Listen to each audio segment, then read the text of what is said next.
안녕하십니까 시청자 여러분, 이주천TV의 이주천입니다. 자, 오늘 이 시간에는 조선에서의 원세계라는 책에 원세계의 일생을 잘 요약된 것이 있습니다. 제가 이 책 내용을 다 소개시킬 수는 없고 원세계가 어떤 인물인가에 대해서 여러분들에게 소개를 해드리겠습니다. 이 책을 쓴 저자는 이양자 교수입니다. 조선에서의 원세계.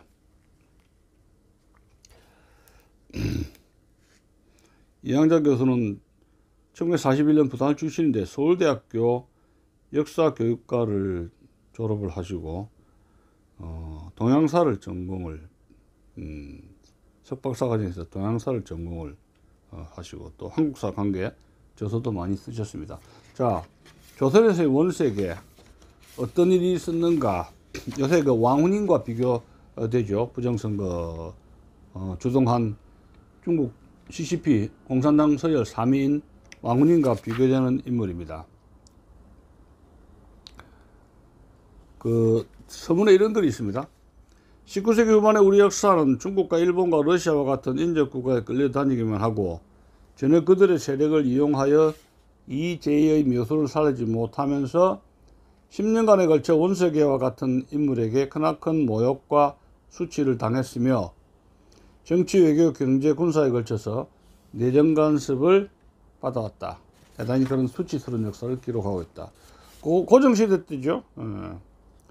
자, 그래서 1882년부터 1894년까지 12년 동안 중국이 속본 체제를 내세워 전례 없이 대한민국을 옥죄고 조선을 옥죄고 간섭한 천국의 관리 원세계에 관한 것을 다룬 것이 이 책이라고 합니다. 조선에서의 원세계.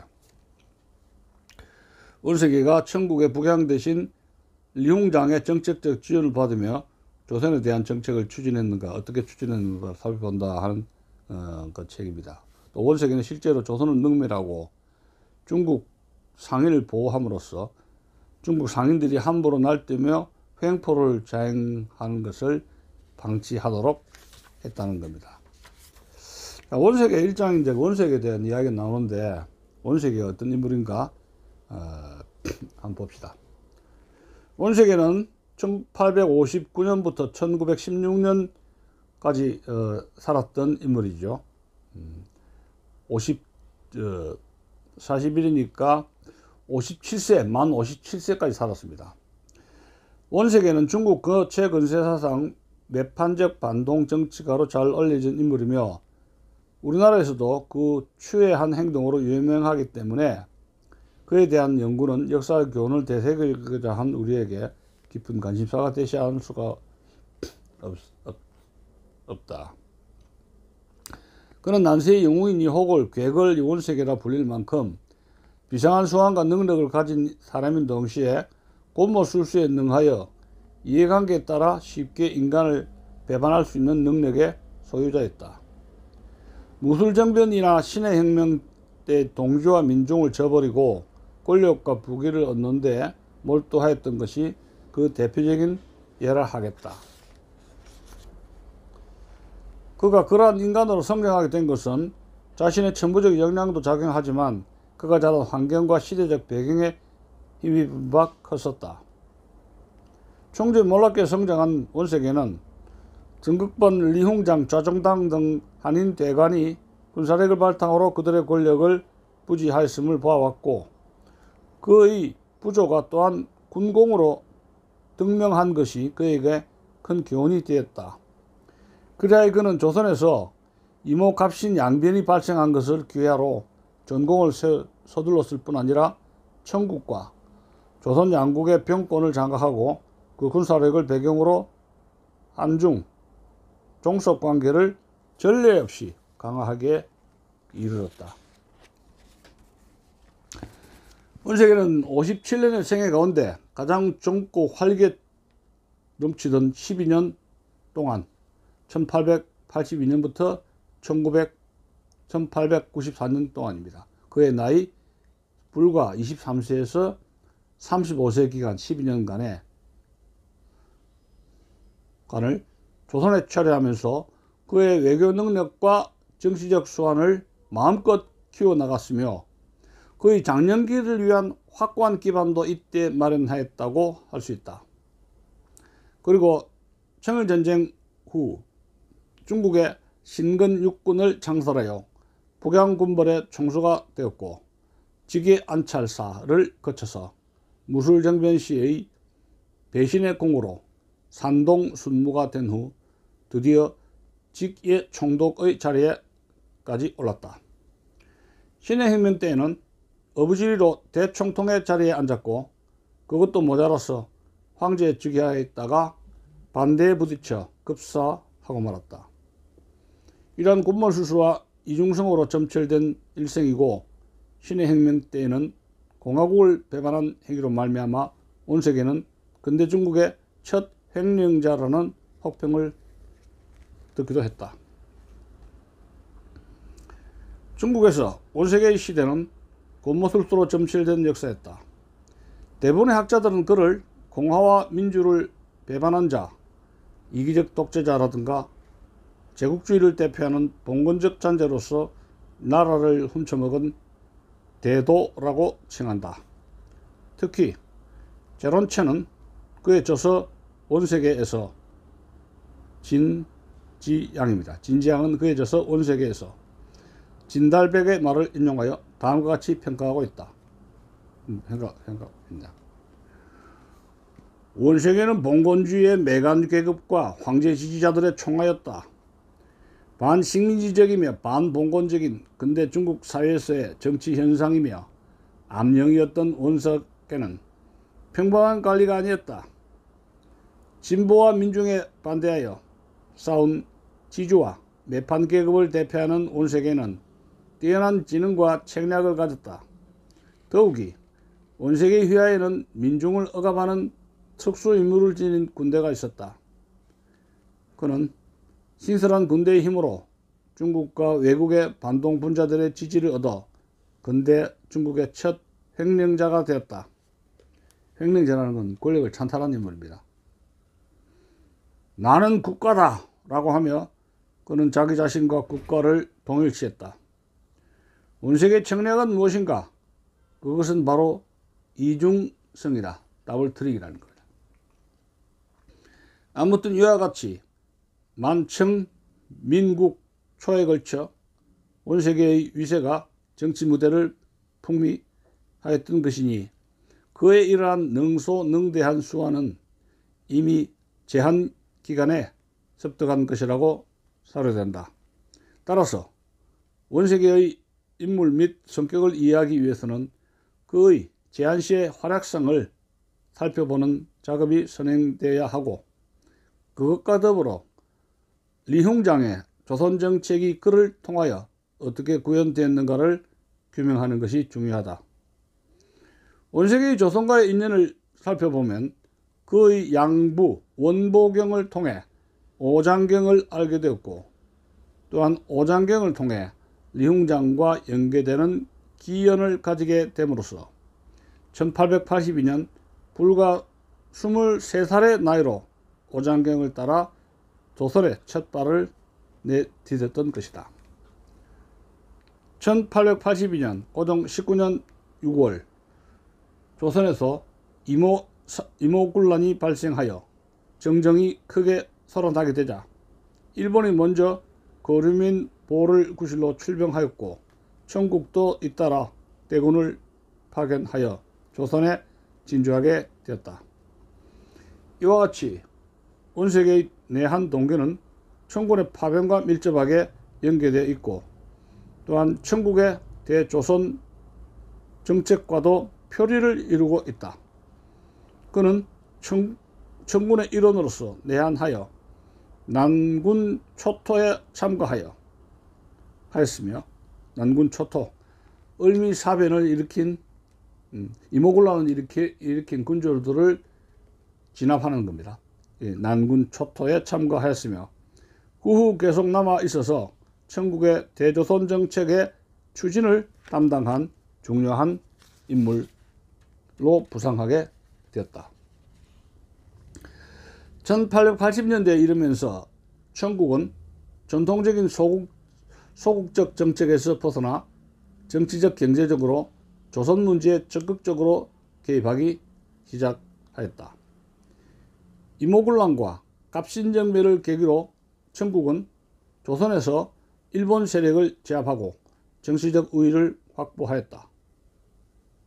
그러나 조선을 둘러싼 국동의 국제정치 세력 관계에서는 심각한 후퇴에 직면하게 되었다. 이에 청국은 정치적 우위를 유지하기 위하여 조선의 내정 외교의 감시와 조선에 대한 적극적인 경제 진출을 꾀하게 되었는데, 그 첫 단계로서 1885년 11월, 고종 22년 10월경 청국은 진당수를 물러나게 하고 대신에 원세계를 파견하게 되었다. 결국 조정은 그에게 직함이 어떤 것이냐, 주차 조선 총리 교섭 통상사의 라는 긴 직함을 주었고, 또한 그의 직위를 삼품행으로 상을 더하여 돈으로 승용하여 부임시켰다. 당시 원세계는 26세라는 젊은 나이에 성격도 거친 데다가 공명심 또한 강했다. 그러나 리흉장은 그를 첨가할 때에 담력과 지력을 갖고 있고 상황 판단에 능하여 조선의 사정에도 정통하다고 칭찬했던 것이다. 그는 청국에 응리되어 있던 대원군을 호송하여 서울에 도착한 후 국왕을 아련하고 여러가지 의견을 진술한 다음 유언 사조와 시사 근무 10관 등의 내정 개선책을 제안하였으니, 이는 조선 조정 간섭을 위한 제언에 다름이 아니다. 유언 사조와 시사 근무 10관. 그는 부임 이후 먼저 제1차 한러 밀약 사건의 주모자 멜렌도르프를 조정해서 조선에서 떠나게 했고 해임 조치했고, 또 2차 한러 밀약 사건을 들추어내어 척신들의 인아거청 운동, 그러니까 청나라를 거절하고 러시아를 끌어들이는 인아거청 운동을 분쇄해 버렸으며, 조선 국왕의 폐위론, 조선의 주외국공사 파견 방해 등 조선의 내정 외교에 함부로 간섭할 뿐만 아니라 지나치게 횡포를 부렸으며 다른 나라 외교관들의 강력한 항의에도 아랑곳하지 않았다. 완전히 아나무인했던 인물입니다. 그는 속칭 원대인이라 불렸고 감국 대신처럼 행세하여 청국의 조선 경영을 실질적으로 책임지고 있었으며, 리흉장 일파의 적극적 지원을 받아 조선과 청국 양국 간의 종속 관계를 유지 강화시키는 데 크게 기여하였다. 원세계는 정치적으로 조선 내정에 깊이 간섭하였음은 물론이고, 경제적인 면에서 청나라 상인의 보호와 통상 교역의 증대에도 커다란 공로를 세웠다. 또한 조선 청국 조정은 원세계를 통해 조선 무역에 종사하는 자국 상인을 지원하기 위하여 양국의 해관 통합, 조선에 대한 차관의 전담, 전선 부설권의 선점, 선박 운항 등을 강행하였다. 따라서 원세계는 조선의 전선 가설, 해관 운영, 윤선 운항에 대한 재반 문제를 청국이 주관케 함과 동시에 차관 문제까지 관여하여 조선이 외세와 결탁하는 것을 방지했던 것이다. 원세계는 리용장을 중심으로 한 청정의 적극적 지원을 받아 조선과 청국 양국 간의 종속관계를 유지 강화하는 데 크게 기여하였다. 그는 당시 활동하고 있던 조선 조정의 동태를 누구보다도 빨리 파악하고 그 대책을 강구하는 데 전력을 경주하였기 때문에 그가 주차관으로 재임하던 10년 동안에는 조선이 천국의 굴레에서 벗어날 수가 없었던 것이다. 뿐만 아니라 원세계는 속방 체제에 구애되는 일이면 어떤 것이든 간에 위협과 힐책으로 조선 조정에 군림하였고, 이에 조선의 왕으로까지 비유됐으니 조선이 원세계의 조정이라고까지 불려질 만큼 조선 내정 외교 및 경제에 적극 간섭하여 천국의 조선 경영을 실질적으로 책임지고 있는 실력자였던 것이다. 고종은 허수아비고 원세계가 킹 노릇을 했다 하는 겁니다. 그렇기 때문에 원세계의 조정이라 그래 불렀다는 겁니다. 이 완전히 고종은 허수아비였다는 겁니다. 원세계가 조선 조정에 앉아 있는 한 어떻게 해요? 고종은 허수아비였다 그런 이야기입니다. 그 천진으로 대원군을 이목을 이후에 대원군을 납치하도록 한 것이 원세계 아닙니까? 원세계가 그 책임지고 대원군을 끌고 가는 거예요. 천진으로. 그 한 4년 억류시켰잖아요. 그의 일생 57년 중에서 조선에서의 12년 세월의 비중은 그의 처자식에 관한 사항을 살펴보아도 우리는 익히 짐작할 수 있다.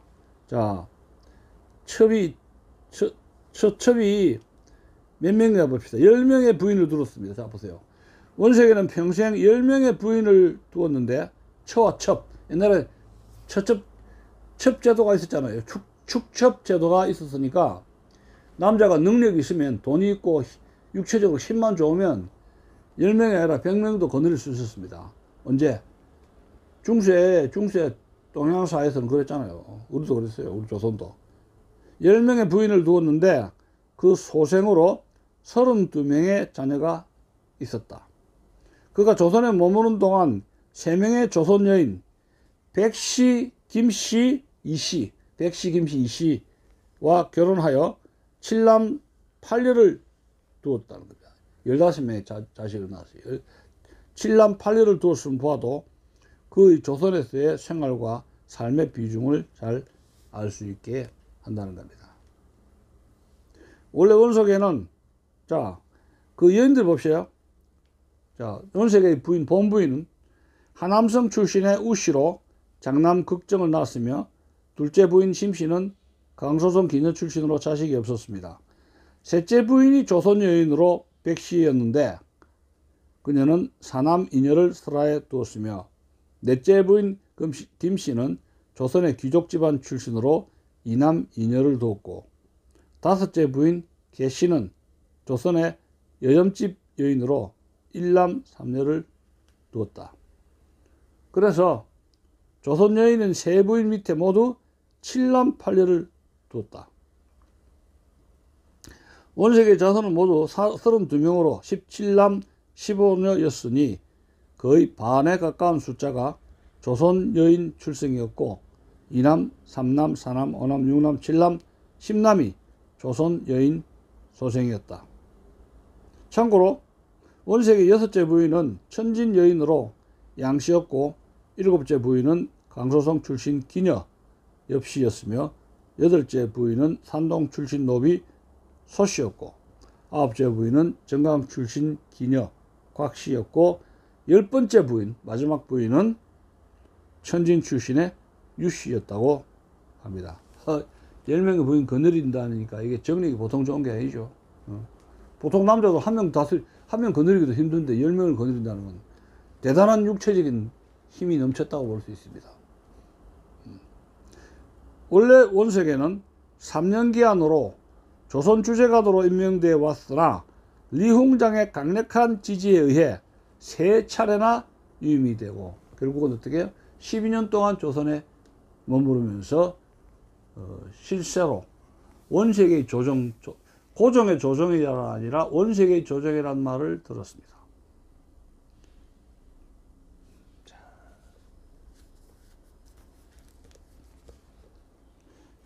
이양자 교수가 지은 조선에서의 원세계 제1장 내용이었습니다. 자, 여러분, 이렇게 원세계의 행포, 12년 동안의 조선에서의 국정농단 바라보면서 지금 한국 부정선거에 개입했다는 CCP의 랭킹 4위 왕훈잉이 어떻게 부정선거를, 대한민국의 부정선거를 저지르고 컨덕트, 한국의 부정선거 문제를 지시하고 있는가를 생각해 본다면 바로 100여 년 전 원세계를 떠올리게 되기 때문에 제가 이 책에서 조선에서의 원세계, 그 책의 1장 원세계 행적을 여러분들에게 소상하게 소개를 해 드렸습니다. 우리는 역사의 교훈을 잊지 말고 중국이 한반도에서 이 정치, 경제, 사회에서 깊이 침투한 이 위험성을 알아야 될 것입니다. 그래서 이 프로를 진행했던 것입니다. 자, 오늘 방송 여기서 마치겠습니다. 안녕히 계십시오.